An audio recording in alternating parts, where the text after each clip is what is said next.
बॅनरचं कार्य चक्रधर महाराजांनी केले मालक. एक ना एक माणसाची 450 माणसाची फोटो जपून ठेवले. कॉम्प्युटर बॅनर आणण्याचं काम चक्रधर महाराजांनी केलेले. टाळी वाजवा सर्वांनी. या मोकिन दादा भोळे उपनगर अध्यक्ष पूर्ण.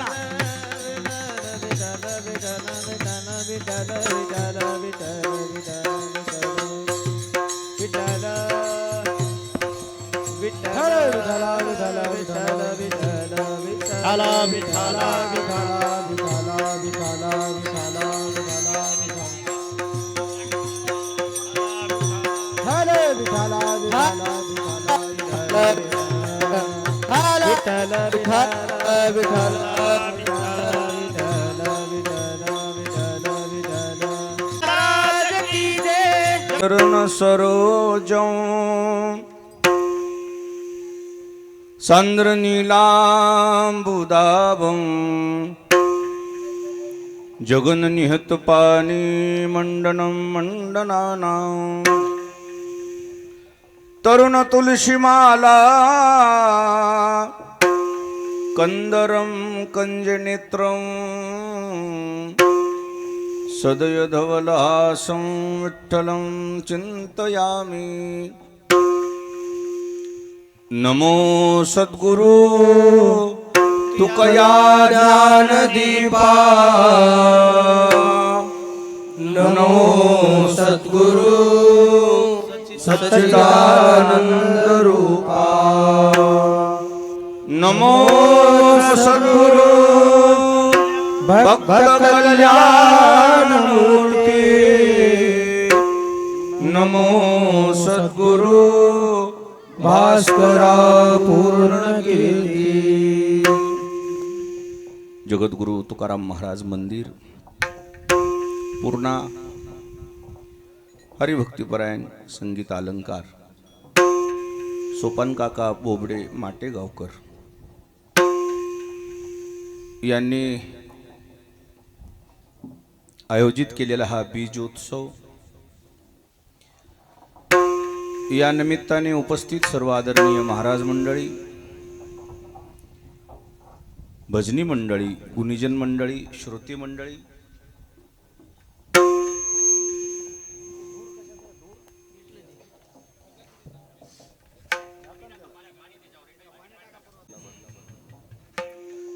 नवयुवक, छोटे छोटे बालक सर्वांच्या समोर,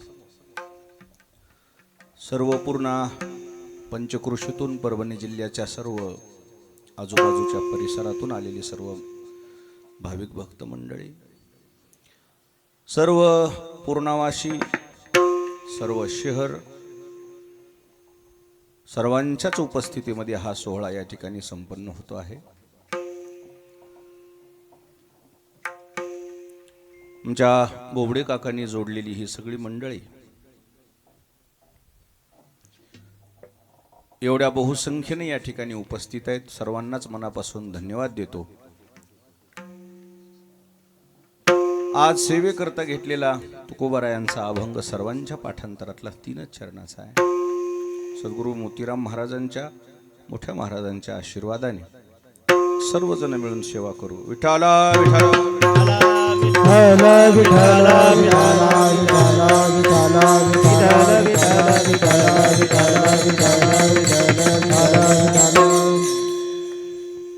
आज सेवेकरता घेतलेल्या अभंगामध्ये जगद्गुरु तुकाराम महाराजांनी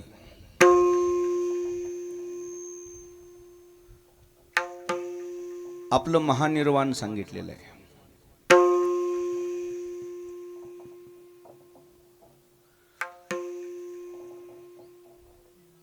जगद्गुरु तुकोबारांनी या भूतलावर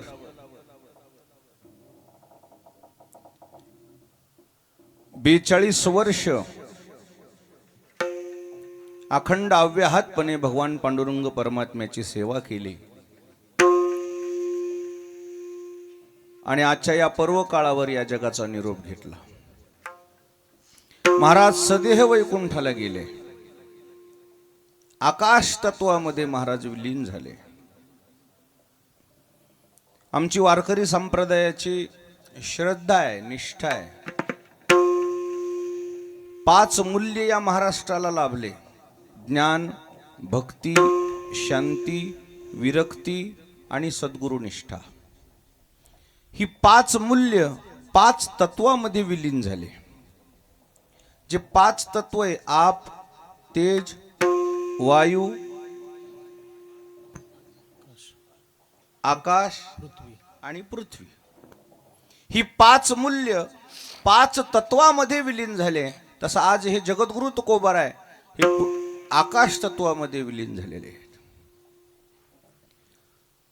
सदेह वैकुंठ गमन तुकोबारायचा आहे. सदेह वैकुंठ गमन आमची तशी श्रद्धा आहे आणि ती आयुष्याच्या शेवटच्या श्वासापर्यंत राहणार आहे. विठाला विठाला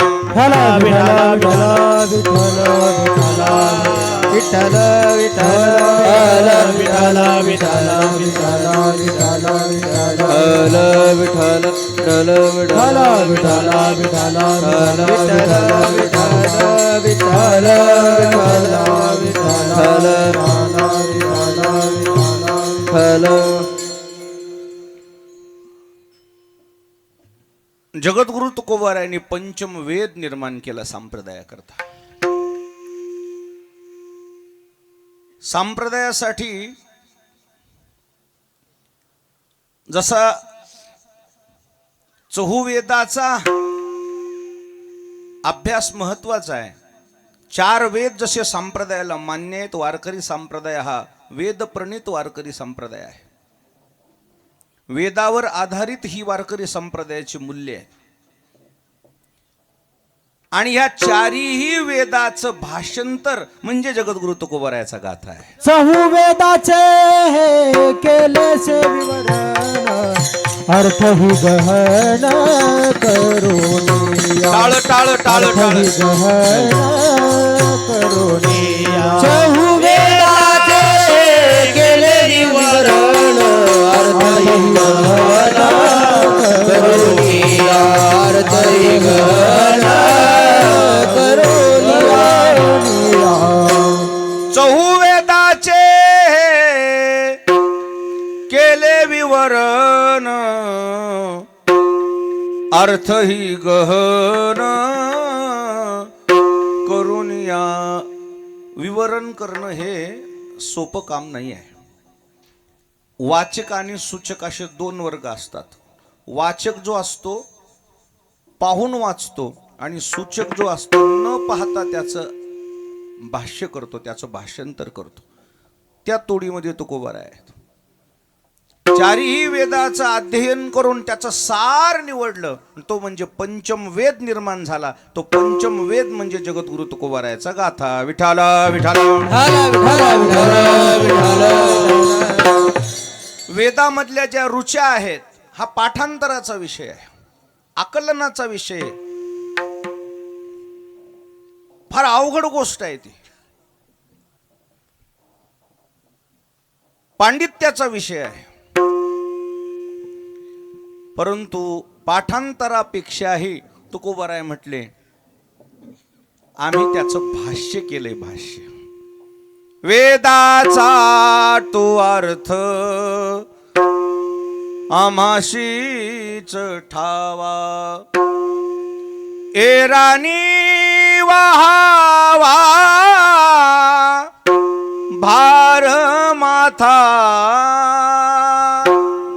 वेदाचं भाष्य ज्या जगद्गुरु तुकोबारायांनी केलं ते जगद्गुरु तुकोबाराय त्यांचं सामर्थ्य शब्दात वर्णन करता येत नाही. विठाला विठाला.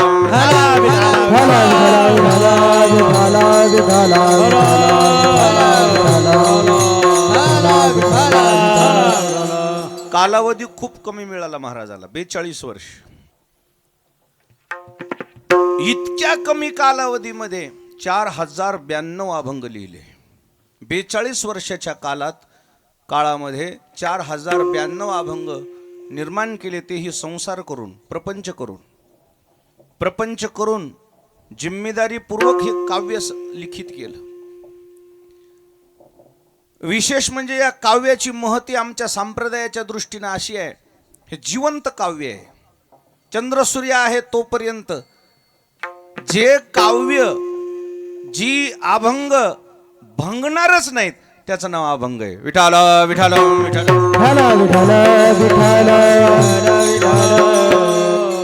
आणि म्हणून महाराजांचं जे कार्य आहे ते अलौकिक आहे, शब्दातीत आहे, शब्दात वर्णन करण्यासारखं नाही आहे, अवर्णनीय आहे. 4092 अभंगाचा जो गाथा आहे, असं काही जाणकार मंडळीचं म्हणणं आलं. त्या काळामध्ये हस्तलिखित सगळ्या गोष्टी होत्या. मग लिखाण करण्याकरता, त्याच्या प्रती वाढवण्याकरता छापायला टाकला तो गाथा पुण्यामध्ये. त्या प्रेसला आग लागली, ती प्रेस छापखानाच जळून गेला. त्या दिवशी महाराष्ट्राला सुतक पडलं, गाथा जळा. हाहाकार मातला या महाराष्ट्रामध्ये की आता कसं होणार आहे. एवढं कार्य महाराजाचं, एवढं कार्य अलौकिक होतं, ते जळून खाक झालं. त्या काळामध्ये महाराजांचे एक शिष्य होते, बाबूरावजी देवडीकर म्हणून, दोन्ही डोळ्यांनी अंध.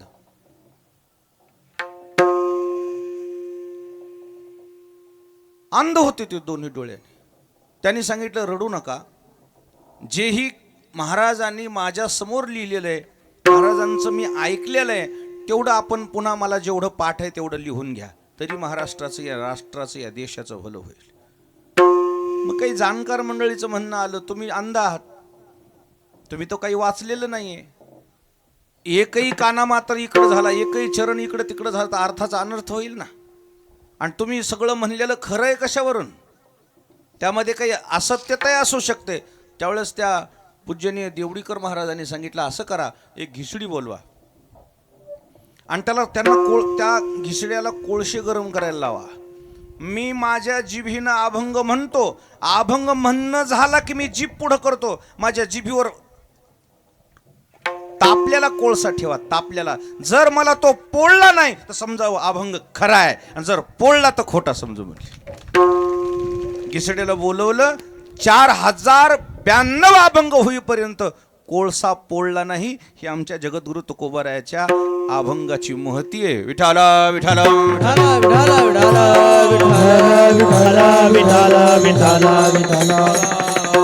महाराजांच्या काव्याबद्दल, महाराजांच्या ग्रंथाबद्दल शब्द अपुरे पडतात. काय ग्रंथ आहेत महाराजाचे, काय काय कार्य असं असतात, अशी काही कार्य असतात, ती कार्य नष्ट करता येत नाहीत. पुन्हा एकदा प्रयत्न झाला, हाच गाथा. त्या काळातला पडगा होता संस्कृतचा. प्राकृताला प्राधान्य नव्हतं. संस्कृत भाषा ही देवबोली समजली जायची.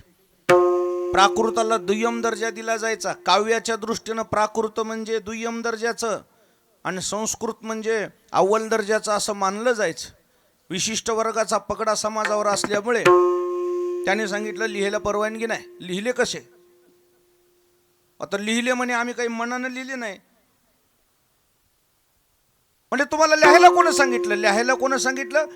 आणि त्यावेळेस तुकोबाराय म्हटले, मला भगवान पांडुरंग परमात्म्याने सांगितलं लिहायला. म्हणले याला कोण आधार आहे? याला संत शिरोमणी नामदेवराय आधार आहेत म्हणले. पांडुरंग केले स्वप्ना माझी जागे, पांडुरंगे होनिया, सांगितले काम करावे कवित्व, वाव गेले वेता बोलून. पांडुरंग केले स्वप्ना माझी जागे, पांडुरंगे होनिया, सांगितले काम करावे कवित्व,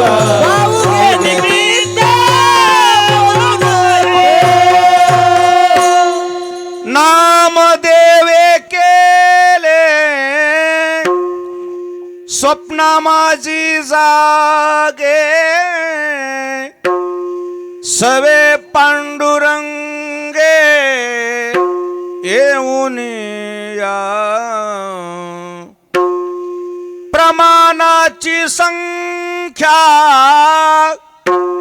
सांगे शतकोटी, उरले ते शेवटी लावी तू का.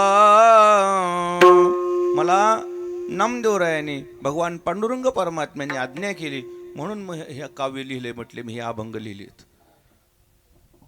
तुम्ही कोण्या विद्यापीठाची परवानगी घेतली? म्हणून त्या काळामध्ये विद्यापीठ दोन, एक काशीचं विद्यापीठ आणि उपविद्यापीठ पैठणचं. महाराष्ट्रामध्ये पैठण प्रतिष्ठान नावानं ओळखलं जायचं आणि ते प्रतिष्ठान म्हणजे महाराष्ट्राचं मुख्यच विद्यापीठ. आता जसे आपल्याकडे विद्यापीठ आहेत, नांदेडला स्वामी रामानंद तीर्थ विद्यापीठ, आता हे जसं आपल्या जवळ आहे तसं संभाजीनगरला विद्यापीठ आहे, नागपूरला विद्यापीठ आहे, मुंबईला विद्यापीठ आहे, पुण्याला विद्यापीठ आहे, जसं आपण पुणे विद्यापीठ म्हणतो ना, तसे त्या काळात दोनच विद्यापीठ, एक काशीचं विद्यापीठ, दुसरं.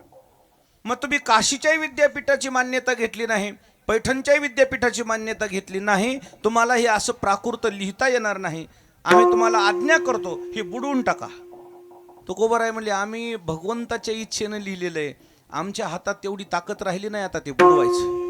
पहा तुम्हाला कसं करता येते. त्यावेळेस त्या ज्यांनी बुडवायला सांगितलं की त्यांनी दगड बांधला, दगड बांधून महाराजाचं कार्य बुडवलं. बुडलं महाराजाचं कार्य. 13 दिवस ते काव्य, ते ग्रंथ पाण्यामध्ये बुडले आणि 13 दिवस जगद्गुरु तुकोबारायानं अनशन केलं. अनशन काय केलं? उपोषण केलं. उपोषण कुठं? इंद्रायणच्या काठावर, शिळेवर. 13 दिवस अन्न पाणी वर्ज्य केलं आणि 13 दिवस जगद्गुरु तुकोबाराय देवासोबत भांडू लागले. महाराजाचं भांडण समाजासोबत नव्हतंच. कोणासोबत? देवासोबत. देवाला बोलत असताना महाराज देवाला म्हणू लागले, का देवा, लिहायला लावणारा तूच आणि बुडवायला लावणारा बुद्धिदाता तूच आहे, हे सगळं तुझंच जगत आहे ना, मग असं का केलंस? त्यापेक्षा मला दोन्हीकडून घातलंस तू. देवना संसार तुका दोन्हीकडे चोर, तुका दोन्हीकडे चोर, तुका दोन्हीकडे चोर. हो, देवना संसार तुका दोन्हीकडे चोर. महाराज म्हणले, एक तर माझी संसारातून फजिती केलीस आणि आता परमार्थामध्ये काय कमविलं म्हणलं तर मी आता कंगाल झालोय. माझं सर्व ग्रंथ संपदा पाण्यामध्ये बुडवलीस. एक तर माझा संसार बुडवलास आणि नंतर माझा परमार्थ बुडवलास. हे तुझा देवपणा मला मान्य नाही म्हणते. त्यावेळेस तुकाराम महाराज देवाला काय म्हणले होते माहितीये का? मला असं वाटतंय म्हणले आता या जगात देव राहिला हसो त्याला असेल, हसो त्याला असेल, हसो त्याला असेल, हसो त्याला असेल. माझे लेखी देव मेला, हसो त्याला असेल, हसो त्याला असेल. माझे लेखी देव मेला, हसो त्याला असेल, हसो त्याला असेल, माझे लेखी देव मेला आणि असो त्याला असल. माझ्या नजरेमध्ये आज देव नाही म्हणले या जगामध्ये, आणि असता तर ही माझ्यावर वेळ ओढवली नसती. काय बोलले महाराज? पाषाणाची खोळ घेऊन बैसलाशी, काय ऋषी केशी झाले तुझ. काय केलंस म्हणले देवा? पाषाणाचं म्हणजे दगडाचं पांघरून घेतलंस म्हणले, शाल दगडासारखा बसलास म्हणले. माझ्यावर एवढी वेळ ओढवलेली असताना तू काय केलं नाहीस? महाराज असे बोलायला लागले. तीव्र शब्दामध्ये महाराजांनी नाराजी व्यक्त केली.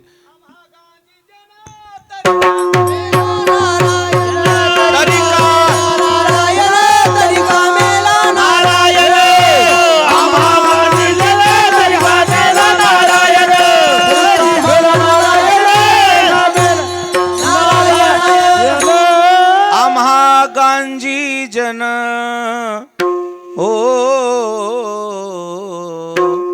आम्हा गांजी जन तरी का मेला नारायण. लोक जर आम्हाला एवढा त्रास देत असतील तर आमच्या नजरेमध्ये जो देव होता तो मेला की काय म्हटले? का देवा आमच्यावर वेळ आणलीस? महाराज सडे तोड बोलायला लागले. त्यावेळेस काय भगवंताची लीला, त्या पाण्यातून भगवंत स्वतः त्या 13 दिवसाच्या नंतर तुकोबारायाचं वाङ्मय घेऊन वर आले. कागद देवा कोरडे, कागद देवा कोरडे, कागद देवा कोरडे, कागद देवा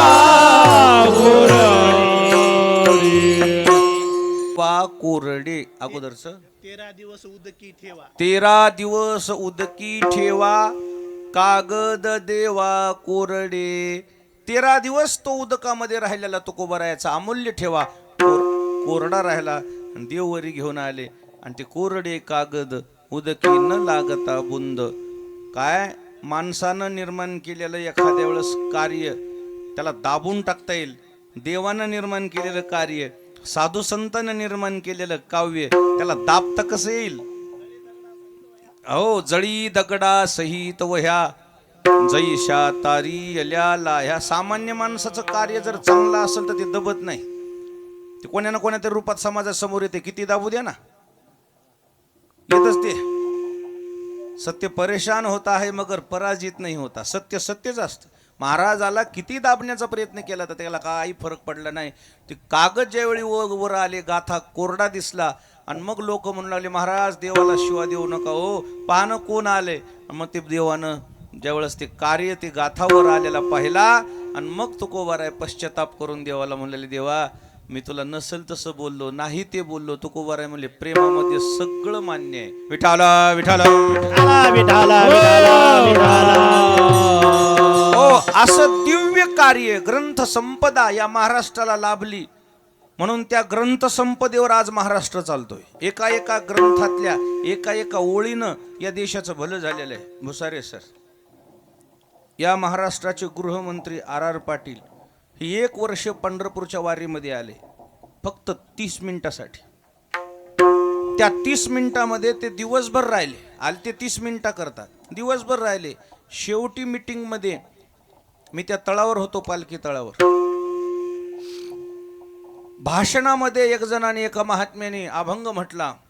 वारकरी संप्रदाय म्हणजे काय, ज्ञानेश्वर महाराजाचा सोहळा म्हणजे काय, दिंडी म्हणजे काय, जगद्गुरु तुकोबारायाचा विचार हा महाराष्ट्राला कशा पद्धतीनं तारणार आहे.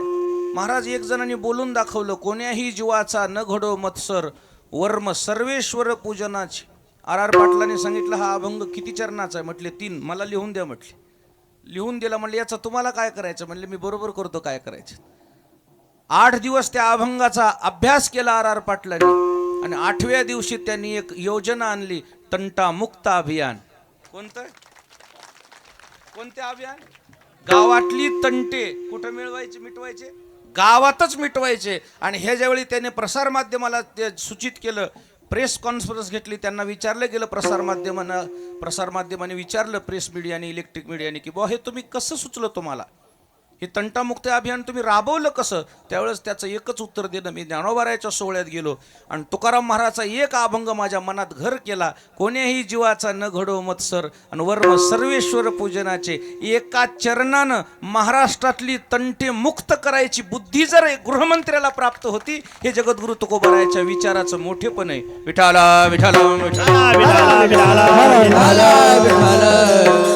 म्हणजे एवढं हे काव्य एवढी ग्रंथ संपदा जी ही महाराष्ट्राला मिळाली हा महाराष्ट्राचा अमौलिक ठेवा आहे.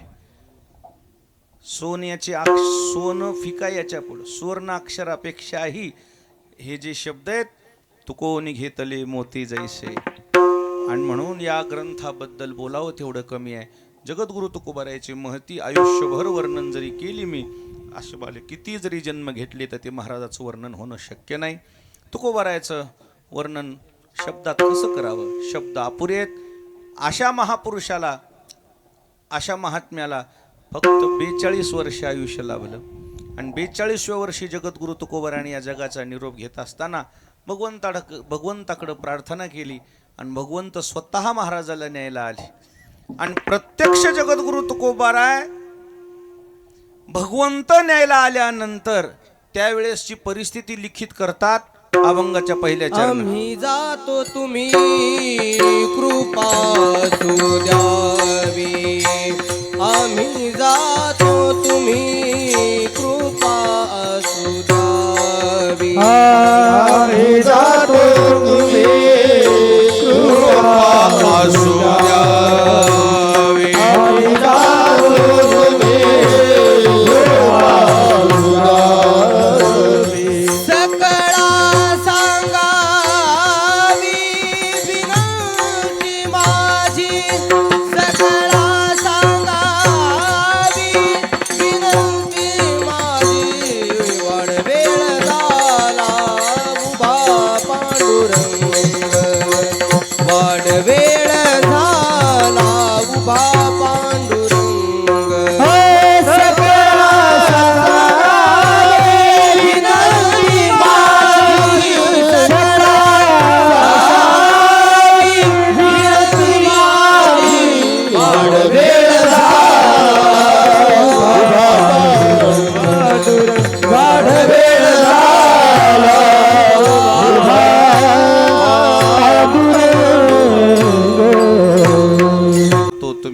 कृपा असू द्यावी.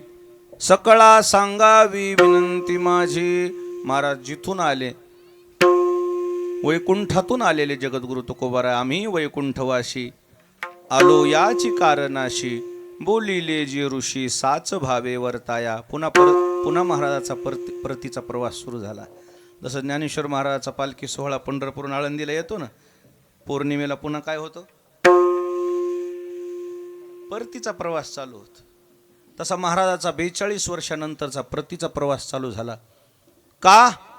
जिथून आलो तिथं जाणं हे जीवाचं आद्य कर्तव्य आहे, याची जाण करून दिली महाराजांनी. विठाला विठाला विठाला.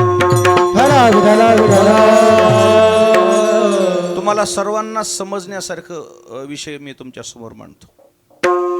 सगळ्यांनाच कळण्यासारखं आहे, छोटे छोटे विद्यार्थ्याला सुद्धा कळेल. गंगा समुद्रालाच का जाते? त्याचं कारण काय माहिती का? गंगेला आलेलं पाणी हे समुद्राचंच आहे. कुठले? उन्हाळ्यामध्ये समुद्राच्या पाण्याचं काय होते? बाष्पीभवन. आणि वाफेच्या रूपात कुठं जाते? ढगात. तीच ढग पुन्हा मोसमी वारे इकडे वाहून आणतात आणि मग पावसाळ्यामध्ये ते धो धो पाऊस पडतो, ती पाणी पुन्हा गंगेला जाते आणि ती गंगा पुन्हा ते पाणी कुठे घेऊन जाते? समुद्राला. सागर गंगा ओगी मिळे, सागर गंगा ओगी मिळे, सरला सागर गंगा ओगी मिळे, सागर गंगा ओगी मिळे. आपणची खेळ आपणाची, आपणची खेळ आपणाची, आपणची खेळ आपणाची. क्षरला सागर गंगा ओघी मिळे, आपणची खेळे आपणाची. हे हे तुकोबरायानं बाष्पीभवनाचा शोध केलेला आहे. हा जो शोध आहे कशाचा आहे? बाष्पीभवनाचा. समुद्राचं पाणी उन्हाळ्यामध्ये वाफेच्या रूपात कुठं जाते? ढगात. ती ढग पुन्हा इकडे येतात, पुन्हा पाऊस पडते, पुन्हा गंगेला जाते पाणी, पुन्हा गंगेचं पाणी कुठं जाते? समुद्राला. पाणी कुठून आलं? मग गोदावरी गंगा कुठे कुणी निघाली? गोदावरी गंगा कुठून उगम पावली? रामचंद्र महाराज त्र्यंबकेश्वरून. आणि आता कुठं निघाली? समुद्राला. मग आता निर्माण ज्या दिवशी झाली त्या दिवशी एवढाच पात्र होतं का? हे गंगाखेडसारखं पात्र होतं का? करंगळी एवढी धार आहे. मग हे पाणी बाकीचं कुठलं आहे? हे पावसाचं पाणी आहे. पावसाचं म्हणजे कुठलं? पावसाचं पाणी म्हणजे समुद्राचं पाणीच आहे. आणि ते समुद्रापासूनच आलंय, फक्त वाफेच्या रूपात गेलेलं पुन्हा ते समुद्राला जाऊन मिळतंय. जिथून आलं तिथून गंगा जशी समुद्राला जाऊन मिळते. तुका म्हणे गंगा सागर संगमी आणि अवघ्या झाल्या उर्मी एकमय. गंगेचं पाणी समुद्राला गेलं की गंगा गंगा राहते का समुद्र होती? समुद्रच होते. तसं जीवदशा संपवण्याकरता जिथून आलो तिथं जाणं आवश्यक आहे. आणि त्याकरता तुकोबाराय म्हटले, मी आलोय वैकुंठातून आणि आता माझा पुन्हा प्रवास त्या दिशेने निघालाय. अंतकाळी आम्ही जातो तुम्ही कृपा असू द्यावी. सकळा सांगावी विनंती माझी. माझा प्रवास आता वैकुंठाच्या दिशेनं आहे. म्हणजे काय? जीव हा स्वतंत्र नाही आहे. जीवाचा जन्म हा परमात्म्यापासून आहे. ममयांसो जीव लोके जीवभूत सनातनः मनषष्ठानी इंद्रियाणी प्रकृतीस्थानी करिष्यति. या प्रकृतीचं वर्णन केलं ज्ञानेश्वर महाराजांनी. ज्ञानोबाराय म्हटले, तैसे भूत जात सर्व कीर माझेची अवयव परी माया योगे जीव दसे आले. ज्ञानोबारायचं म्हणणं आलं, हा जीव हा ईश्वराचा अंश आहे. कोणाचा अंश आहे? ईश्वराचा अंश आहे. आणि मग या अंशाने कोण्या दिशेनं प्रवास करावा? परभणीच्या. कोण्या दिशेनं प्रवास करावा? ईश्वराच्या दिशेनं प्रवास करावा. पण हा जीव भरकटल्यासारखा आहे, भरकटल्यासारखा. सध्या प्रवास त्याचा कोणीकडे? प्रपंचाच्या दिशेने, परमात्म्याच्या दिशेने नाही. कोण्या दिशेने? प्रपंचाच्या दिशेने. काय? जिथून आलो तिथं जाण्याची ओढ हा प्रत्येकालाच असते, परंतु आज आपल्याला मात्र तशी ओढ नाही. आपण सगळे शेतकऱ्याचे लेकर आहेत. दिवसभर जी बैल राब राब राब राब शेतात राबतात, सायंकाळी 5, 5:30, 6 वाजले की आऊत सोडलं जातंय. दिवसभर काही तेवढं खायला मिळत नाही. मग संध्याकाळी एखादा तास चरले काही खाल्लं गवत. 6-7 वाजता ती बैल ज्यावेळेस गाडी बैलाला झुपले, ते बैल कुणीकडे जातात? बर, ती बैल घराच्या दिशेने येत असतात, हळू जातात का पळतच जातात? बरं, काही काही बैल तर मी असे बघितले, गाडी लावली आणि कासरा महाग फेकला, त्या गाडीवानाला म्हणतात तो हळू नये, तोवर आम्ही पुढे होतो. तुमच्या सुद्धा असं कधी कधी बघितलं असेल. मग एवढा ओढा कशा करता घराच्या दिशेनं? गोठ्याच्या दिशेनं जर जनावराचा ओढा आहे, माणसानं जाणून घेऊ नये का आपला ओढा कोणीकडे असावा म्हणून? का जिथून आलो तिथं जाण्याकरता जनावर येणं घेते. मानवानं तसा प्रयत्न करू नये का? माणसाचे प्रयत्नच नाही. हा, माणसं प्रयत्नशील घराकडे जायचे. कुणीकडे जायचे? घराकडे जायचं. घर हा अंतिम विषय नाही आहे आपला. घर हे अंतिम ध्येय नाही आहे. अंतिम ध्येय हे परमात्मा आहे. परमात्म्याच्या दिशेनं अजून काही आपले पावलं उचलले नाहीत. दिशाहीन भरकटलेला प्रवास आहे आपला. विठाला विठाला. परंतु तुकोबाराय म्हणले मात्र माझं तसं नाही. मी आलोय या जगामध्ये, मला परमात्म्याने पाठवले. तुका म्हणे मज धाडिले निरोपा, मार्ग हा सोपा सुखरूप. जगाला सन्मार्गाची दिशा दाखवण्याकरता परमात्म्याने या जगामध्ये माझी नियुक्ती केली.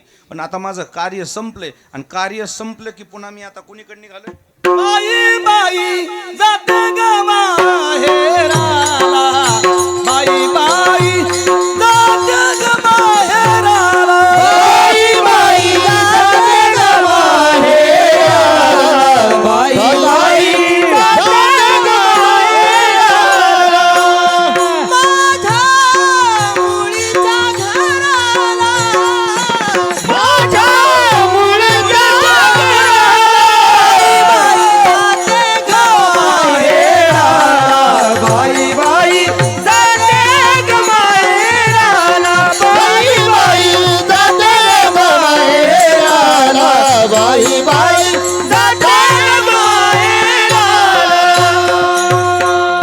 ग माहेराला, बाई बाई जाते ग माहेराला, माझ्या मूळच्या मूळ घराला. आता एक गोष्ट बोलू का तुम्हाला? जेवढ्या साऱ्या म्हणतात आपल्या इकडं, सारी निघाली माहेराला, एकटी जाती का तिला न्यायला मुराळी येते? आणि एकटी गेल्यावर ते सास्तरचे माहेरचे माणसं आश्चर्यचकित होतात. दीदी कस काय म्हणले? मी सहज आलते. बाई असं येत जाय ग बाई म्हणले, पण असं येत जाऊ नको, माणसाला धसकून होत. का? बिना आमंत्रणाचं, बिना न्यायला आल्याशिवाय सासरवासनीनं जाऊ तिला मुराळी लागल ना. तसं जगद्गुरु तुकोबाराय निघालेत. मुराळी कोण आहे? मुराळी देव न्यायला आलेत महाराजाला. खरं सांगू का, आपणही जाणार आहेत आणि महाराजही गेलेत. आपल्यात आणि महाराजात एक फरक सांगू का? आपल्याला यम आज्ञा होणार आहे आणि महाराजाला देव आज्ञा आहे. विठाला विठाला हो. आपल्याला पत्रिकेवर नाईलाजानं यम आज्ञा लिहायला बरं दिसत नाही, म्हणून नाईलाजानं काय लिहावं लागतंय? हे देव आज्ञा करायच्या लायकीच आहे वय. हे कधी मंदिराकडे आलं नाही, ह्याच्या गळ्यात माळ नाही, ह्यानं कुठं पंक्तीला आणि पहिल्या पंक्तीला बसल्याशिवाय, जाता जाता 4-2 कोणाच्या लोकांच्या चपला नेल्याशिवाय याला देवाज्ञा काय म्हणून होईल? अहो, आपल्याला देवाज्ञा होत नसते. मग तेथे नचले काही, सत्ता संपदा राहील ठाईचे ठाई, पुढे संचित जाईल ग्वाही, तुका म्हणे तैयमाज्ञा. पुरावेत आमच्याकडे. असं कोणी उठून म्हणून नाही, कोणी म्हणून. आमच्याकडे काय आहे? महाराज म्हणले आम्हाला काय होती, आपल्याला काय होती? यमाज्ञा होत असते, पण पत्रिकेवर अनेक यातना यम करविल. हा, मारिती तोडीती झोडीती यमाचे किंकर बहुसाल बनस्कर बाबू. असं आपल्याला यमाज्ञा होत असते. साधू संत, अरे साधू संताला देव आज्ञा होती. आता आपल्याला नाईलाजानं लिहिता येत नाही म्हणून आपलं फलाण्याला देवाज्ञा झाली येते कळून येत अत्यंत दुःख होते. तू ह्या बापाला देवाज्ञा झाली ना रे बाबा. हो. कुठून देवाज्ञा होईल? काहीतरी देव देव घडावं का होईल मग देवाज्ञा. परमात्मा असा कोणालाही आज्ञा करायला बसलाय काय, न्यायला बसलाय काय? पात्रता लागेल ना तेवढी. विठाला विठाला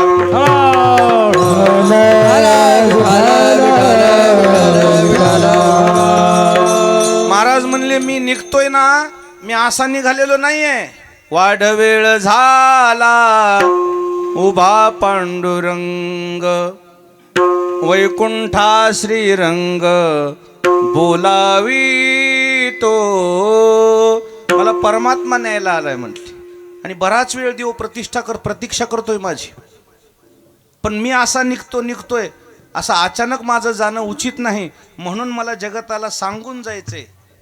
सांगत असताना गावात महाराजांना पूर्ण प्रदक्षिणा मारली. मंदिरात संपूर्ण गावात प्रदक्षिणा केली आणि सगळ्या गावाला 18 पगड जातीच्या सगळ्या लोकांना विश्वासात घेतलं. दिंडी काढली आणि महाराजांनी संपूर्ण लोकांना सांगितले मी जातोय, फक्त एकच आहे, आम्ही जातो आमच्या गावा आणि आमचा राम राम घ्यावा. महाराजांनी प्रत्येकाला कल्पना दिली, मी निघालोय. खरं सांगू, महाराजांनी पत्नीला सुद्धा विचारलं होतं. परमार्थ पत्नीला विश्वासात घेऊन करायचा असतो. परमार्थ पत्नीला जर विश्वासात न घेता केला तर त्या पत्नीचा शाप लागत असतो. असा शाप कोणाला लागलाय? असा शाप ब्रह्मदेवाला लागलाय. परमार्थ करायला सुद्धा ब्रह्मदेवाला यज्ञ करत असताना सावित्री सत्यलोकात राहिली आणि ब्रह्मदेव मृत्यू लोकात आलती. यज्ञ करायला बसायचं तर मग एकट्याला यज्ञ करता येत नाही ना. मग दुसरी अर्धांगिनी केली त्यांनी. इथं दुसरं लग्न केलं. दुसऱ्या लग्नाचा कायदा काय आहे हुसारे सर? कायदा कसा आहे दुसऱ्या लग्न करायचा? कायदा कसा आहे? पहिल्या पत्नीचा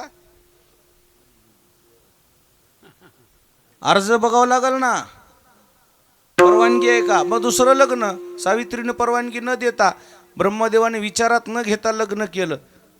नारदांना जाऊन सांगितलं. नारदाचं पहिल्यापासून कामच तसं आहे. काय लावायचं? नारद म्हणले काही ऐकण्यात आलंय का? बरं सावित्री म्हटली नाही. अहो म्हणले तिकडं आपल्या मालकानं दुसरं लग्न केलं. म्हणजे मला माहित नव्हतं. म्हणजे तुम्हाला विचारलं का? म्हणले नाही. बाबा मला काय करायचं, माझं काम आहे सांगायचं. सावित्री आली राग. स्वाहाकार चालू होता आणि त्या स्वाहाकारामध्ये सावित्रीनं पाठीमागून पाहिल्याबरोबर सावित्रीच्या मुखातून शब्द निघून गेला, आहो पाठीमागं पहा. पाठीमागं पहा म्हणले की ब्रह्मदेवानं आवाज ओळखला. मागं पाहिलं तर सावित्री थांब, माझं ऐक तू पहिले, थांब म्हणूस तर सावित्रीच्या मुखातून शाप निघून गेला. मी एक पतिव्रता आहे, एक अर्धांगिनी आहे, मी तुमची धर्मपत्नी आहे. मी आयुष्यभर तुमच्या शब्दाच्या पुढे गेलो नाही. मला विश्वासात न घेता तुम्ही दुसरा विवाह केला. यज्ञ करता तुम्हाला पद पाहिजे, पदाकरता तुम्ही बायकोचा विचार न घेता तुम्ही जर एवढ्या पदासाठी हापापलेले असाल, मी एक पत्नी म्हणून मी तुम्हाला शाप देते. इथून पुढे मृत्यू लोकात तुमची कोणीही पूजा करणार नाही आणि कुठेही तुमचं मंदिर होणार नाही. फक्त एकच मंदिर आहे ब्रह्मदेवाचं. कुठं? पुष्करला. त्याच्यानंतर कुठंही मंदिर नाही. कोणाला विश्वासात घेतलं नाही? कोणाला विश्वासात घेतलं नाही? तुम्ही कीर्तनला जरी निघाला तर विचारून येत जा, नाही तर तुम्हाला कीर्तनाचं पुण्य लागणार नाही. विचारून येत जा ना, मी चाललोय पा. का? कीर्तन ऐकले का अर्ध पुण्य तिला जाते. अर्ध पुण्य कोणाला जाते मामा? अर्ध पुण्य धर्मपत्नीला जात असते. मग तिचं काय नुकसान थोडे? काकी जवळ बर. हा सगळ्याला पाकिट आहेत का याला?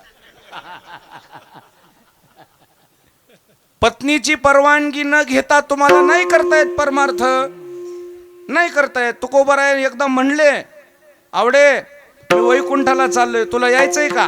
म्हणली माय म्हैस येलेली, दूध दुभतं, लेकरा बाळाचं सगळं बघावं लागल तुम्हाला. काय निघाले हरी हरी करीत.